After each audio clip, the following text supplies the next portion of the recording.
saya akan bercerita tentang satu cerita rakyat yang berasal dari Kalimantan Barat. Cerita ini terjadi di daerah perbatasan dengan Malaysia, yaitu di Kabupaten Kapuas Hulu. Yaitu cerita tentang batu menangis, ya. Dikisahkan pada zaman dulu ini hiduplah seorang janda dengan anak gadisnya yang bernama Darmi, ya.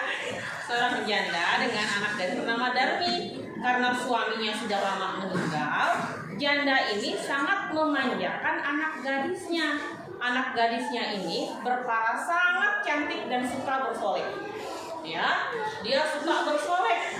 Parasnya sangat cantik, kulitnya putih bersih, rambutnya itu panjang, berurai panjang.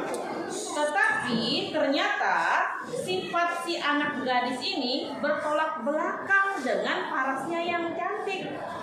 Anak gadis ini sangat sombong, angkuh, dan tidak mau membantu pekerjaan ibunya. Ibunya sehari-hari bekerja di sawah, ya. Bekerja di sawah. Jadi mereka mendapatkan makanan dan keperluan sehari-hari didapatkan dari menjual hasil sawahnya.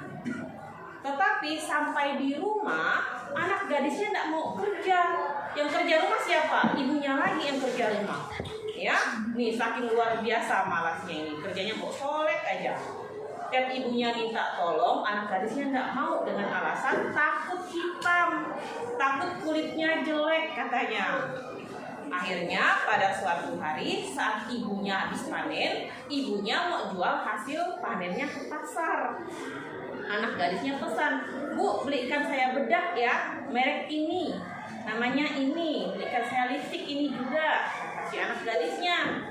Tetapi apa kata si ibunya? "Nah, ibu enggak tahu yang kamu sebut itu apa. Gimana kalau kita pergi sama-sama ke pasar? Jadi kamu bisa pilih sendiri. Kamu bisa beli baju sendiri sama make up sendiri," kata si ibunya. Akhirnya, "Oke lah Bu," kata anak gadisnya. "Tapi sebenarnya aku takut kena panas, nanti aku hitam," kata anak gadisnya. "Sia-sia dong perawatanku," kata si anak gadis ini. Tapi dengan berat hati dia pun ikut ibunya. Dia bilang sama ibunya, "Bu, saya mau ikut, tapi dengan syarat. Ibu tidak boleh jalan dampingan sama saya," katanya, "sama aku. Ibu harus jalan di belakangku dan aku jalan di depan ibu," kata si anak gadisnya. "Baiklah nak, kalau punya seperti itu," kata si ibunya. Akhirnya mereka berdua pun pergi ke pasar karena kebetulan mereka ini tinggalnya di tepi hutan. Jadi mereka pun pergi ke pasar. Di sepanjang perjalanan mereka menuju pasar, mereka bertemu dengan desa-desa, rumah penduduk.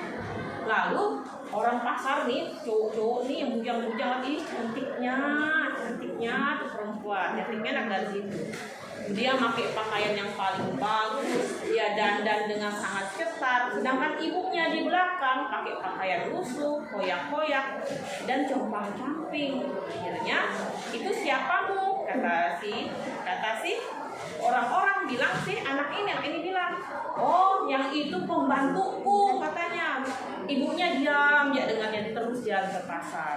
Setiap orang tanya, orang cowok-cowok siulin, "Ih, cantiknya kamu anak gadis Darmi, itu siapa di belakang?" "Oh, itu pembantuku," selalu dibilang pembantu sepanjang perjalanan.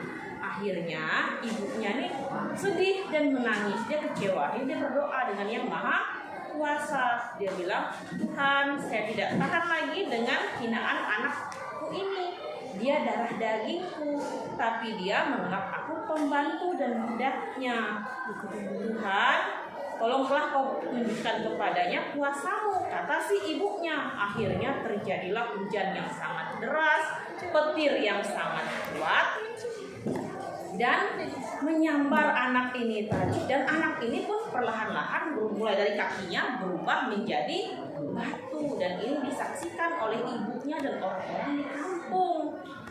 Sebelum kepalanya habis tertutup menjadi batu, dia menangis dan memohon ampun dengan ibunya. Tetapi dah terlambat, karena kutukan itu tidak bisa lagi ditarik. Akhirnya anak ini pun berubah menjadi batu. Dan batu ini dipercaya masih ada di Kapuas